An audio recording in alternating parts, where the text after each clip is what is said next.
Welcome, one and all. It is Bite Size Thursday here at the Off Slate Studios. Yes, we are keeping up. This is our very last Christmas special we're watching today.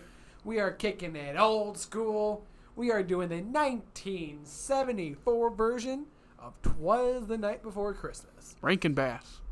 Rankin-Bass. Yep, hand-drawn animated, not stop motion. It's hand-drawn animated. I probably have seen this, but I don't. I can almost guarantee it. Yeah, but I can't visualize in my head what it looks like. I can. This is one of the ones that's basically my childhood because I would not watch the stop motion ones, and so this is the one this is one of the ones that my mother would show me. It's very, very, very similar to Frosty. Oh, just mice. Yeah, it's mice. It's like the story, but like the mice have something, and then the nerd mouse little boy jerk does something to almost ruin Christmas, and he has to save it. That's all I remember. I do feel like I can. Like I said, I probably seen this like the last time I was maybe like 10 years old, and that's why I don't remember it. But it'll like give me some fever dreams when I watch it again. Yeah, that's what I remember, and I think the last couple of years, our last Christmas pick was a Rankin-Bass thing that me and you liked.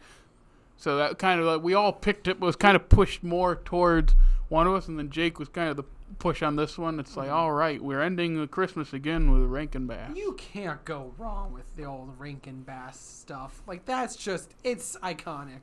It truly is. That is what Christmas is. And this is one of the more forgotten ones. Like we remember it. Is it really? But I mean, compared to the others, it's never brought up in conversation. I mean, and they made so many. It's on that box set. So is Nestor the long-eared Christmas donkey. You remember that? Actually, I might. I don't. See, I do, because I had the box set. I mean, when I think of Rankin-Bass, you think of, like, Santa Claus is coming to town. You think about, like, You're Without a Santa Claus, like, Frosty, like, Rudolph, that kind of stuff. Not saying it's not good, or not, it's just, it was not one of the more popular ones. Mm-hmm. I hardly remember it, and I've seen it. I think it was that box set. That is the first time I saw it in, like, my teens. That box set probably wasn't the first time I saw it. I probably had a VHS tape of it recorded off a CBS or ABC or something. Yeah.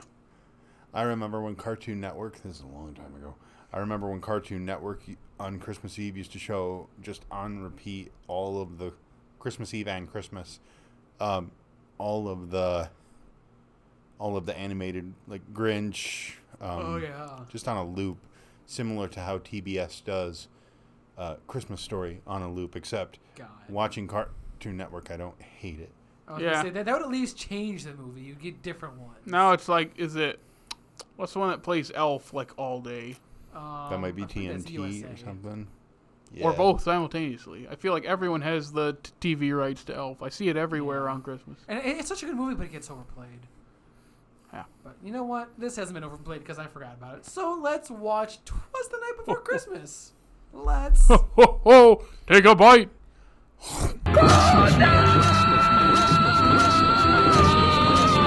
And ladies and gentlemen, we just watched Twas the Night Before Christmas. And that's a fever dream of a movie, man. That's It unlocked a childhood memory in my head. So my mother doesn't like magic. Why? I don't know. There's magic in this. Is that what you're getting at? I am remembering that the VHS tape that I watched it off of cut off after they turned into the little green elves. And then cuts back in at that's amazing. where the little kid throws the thing off the cliff, throws the drawing of Santa off the cliff. That's amazing. So you missed that entire just drug-induced animation clip when you were a kid. I didn't remember that at all. That was... Oh, man. I'm watching this, I'm like, is this still the same thing? Like, did somebody edit into this some random... It's called They Need to Pad Out the Half Hour, and so they have to add songs. 1970s animation. Yep.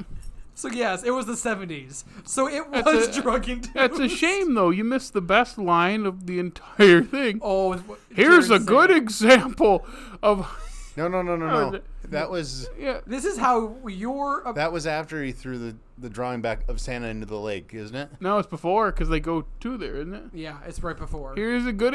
How did it go? I remember. Here's a good example of how you ruined Christmas for everybody with your opinions. Where have we heard that before?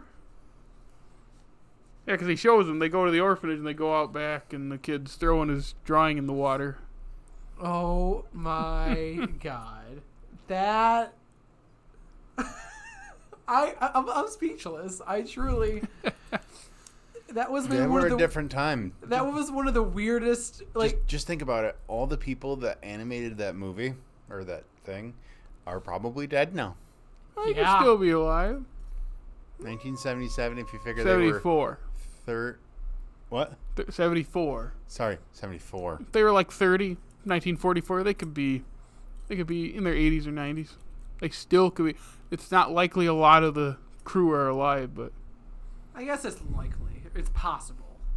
Yeah. But good. We're getting closer to anyone who worked on this who aren't kids being gone. Yeah.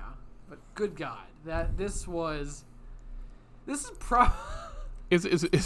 it fair to say they open with the "Twas the Night Before Christmas"? Sorry, "A Visit from St. Nicholas" is the name of the poem, not "Twas the Night Before Christmas."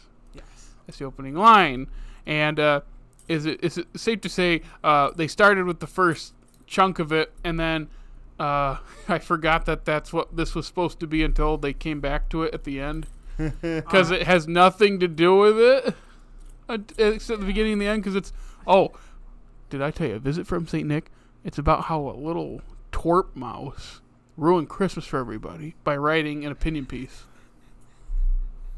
And then that sounds like today's world. Yeah, and then he fixes a clock, and we go back to "A Visit from St. Nicholas." You know why the clock broke, right? Because he was up in there screwing around with it. He built it in 2 months. That's the real thing. Forced labor. No, he volunteered. Offered. I didn't know if he forced other people to help him. And they had that one guy, the big guy with the cigar, just sitting there like that, sleeping. Yes. I second. And then they like pan over to him at the end of the speech after the mayor grants it, and he doesn't do anything. No, he doesn't do anything. He doesn't move. And it's like, why did we pan over here? Whatever. I thought he was gonna do something or say something. Nope. I have literally so many questions about this entirely short. Like, it's just. It doesn't make any sense. It really doesn't make any sense. But here we are. It was fun. Yeah, humans look weird. I'm looking at the poster. Humans are a bit weird. So, if I remember correctly, and it's been a long time since I've seen, the other one that I remember the most humans in is Frosty. Did they draw the people in Frosty all doing the smile face? Mm-hmm. Okay. Because a lot of the character models that were in that were actually in Frosty as well. Okay, like I could see a little bit of a similarity. I just remember if they were always smiling, and it was a little creepy. Mm-hmm. I don't. They really have to like what they do. The Bass and Rankin, Jules Bass and Arthur Rankin Jr. Because when you spend 30 years in Christmas, you better like Christmas. Either that or they hate it. But it's money. Because they have so many, and some of them, are still around, played every year, and it's like, I'd hate to make Christmas content every year for most of my life. That would be, yeah. I just could not even imagine just making only Christmas things. Like, even people that are big fans of Christmas, they get sick of it. They'll say, no, I never would. If it's all the time, every year, you'd get sick of it. That's the reason why it feels so special, is because it comes around once a year. Yeah, that's it. And it is the best part of the year. I stand like that's fall, but I like Thanksgiving. Yeah, it's part of the fall. You get to eat. That's okay. His favorite is Halloween, your favorite is Thanksgiving, and my favorite is Christmas. It's all in that last 3 months of the year. It's because everybody's sick and tired of work by then. That's exactly I tell you, I have more days off in between September and January than I do in the rest of the year combined. Just natural days off. I need to start doing that. I take too many days off in the summer, so I have little to give around this time of the year. I need to switch that around. Myself, I always make sure I take the week after Christmas off because I'm I mean, I'm just spent. I feel the same. Like, especially for me, I'm traveling to the east side of the state, then to Ohio, then back, and it's just... Yeah, Ohio's terrible. Why would you go there? Sucks, yeah. Ooh, Ohio. Ohio, there we go. Ohio. Santa probably doesn't even go to Ohio. No, the kid Albert in this, that's every person in Ohio. Yes, Father, that was me. I sent that little letter to Santa because I do not believe he will not. Now let me build a clock according to Copernicus. Yeah, that was not my understanding of Copernicus. Copernicus is a dog. It's Doc Brown's dog. How does he build the clocks? He's got little paws. Kid's such a little turd too. Just the way he says, "Oh, Father, I know, yes, it's Father. all my fault. I did this." Well, it was just a letter. No, I ruined the clock and it's broken. I got it. I'll go fix it. And it's like, why didn't you do that before? Well, they sang a song about sometimes miracles need help. At least your dad, who is a clockmaker, is going to go help you. Nope, he's just sitting around. Oh, I wonder if Christmas is going to happen. And then he tells the clockmaker dude, hey, your clock broke because my idiot son broke it. And now he's going to fix it. And the guy's like, oh, golly gee. And what does he do? Nothing. He just waits. Well, another thing. The clock broke and everyone got mad at him. Why doesn't he just go fix it? I feel like there's an easy solution here. Just fix it. Breaks. He could have just gone and fixed it, and then they wouldn't be like, oh, you suck with the clockmaker. Let me take all your clocks away. Like, that makes sense. No, instead it's, it should be, just let him go fix it. What's weird is he told I'm still a clockmaker. I really am. But the one that was weird. You made broke, so no. Still, he made that clock in 2 months. What did you think was going to happen? And they're taking all his clocks away, like, for free. I'm like, I feel like if you don't trust him, you would bring back your clocks and leave them with him because you don't trust them. Now take all of his clocks because they... On top of that, if they've told time this whole time, they don't even help him with the clock. And they don't let him back in to fix or anything. I feel like this whole thing is avoidable. And then they slap on the visit from St. Nick just to have a name on it. It just makes no sense. Yet it is my childhood. Yeah, I feel like that's a lot of people's childhoods. It's just crazy ass animations that don't make any sense. This and did you see his first pick the first year that we did Christmas? The Snowman? Snowman's great. Oh my god, that Snowman. That was a weird movie. It's so good though.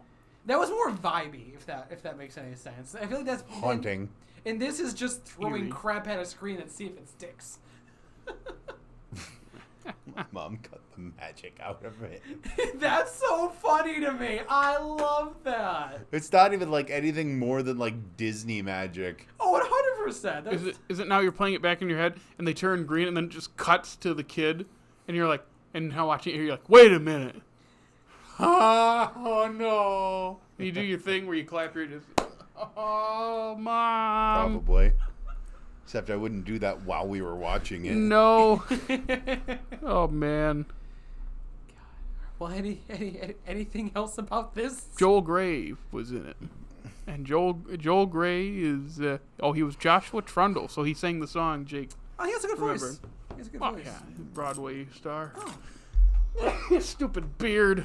But yeah, he's the one... We've actually mentioned him on this podcast before. If you recall that giant Godfather thing, I brought up how he beat 3 guys from the first movie for Best Supporting Actor for Cabaret. Oh. Because it was Pacino, Caan, and Robert Duvall all up for Supporting Actor, and Joel Grey got it for Cabaret. Don't agree, even though Joel Grey is good in the movie, but you're talking Cabaret and The Godfather. A little bit of a difference. Which some people love Cabaret. I don't. And that's all I have to say about that. Fair enough. Well, it's been a good Christmas season. Thank you all for joining us for this ho holiday special. And guess what we got coming back? We got the Avatar series coming back after this, baby. We got New Year's. New Year's next week, and then Avatar's back. That's right. So yes, one more holiday special then after. But if you want to know where to follow us, Jared, where can they follow us? You can follow us on Facebook, Twitter, Instagram, the funny TikTok. and then listen to us on Apple, Google Podcasts, Spotify, iHeartRadio, and hey, if it's YouTube, like and subscribe and ring our jingle bells. Well played. And what was the last thing? Make sure you follow us and rate us on all those apps. And then check out our groovy website. Absolutely. So yes, well, like I said, for one more holiday special. And after that, we're getting back into Avatar. So on all of those Thursdays, whenever you want to hear us chat, make sure to take a bite.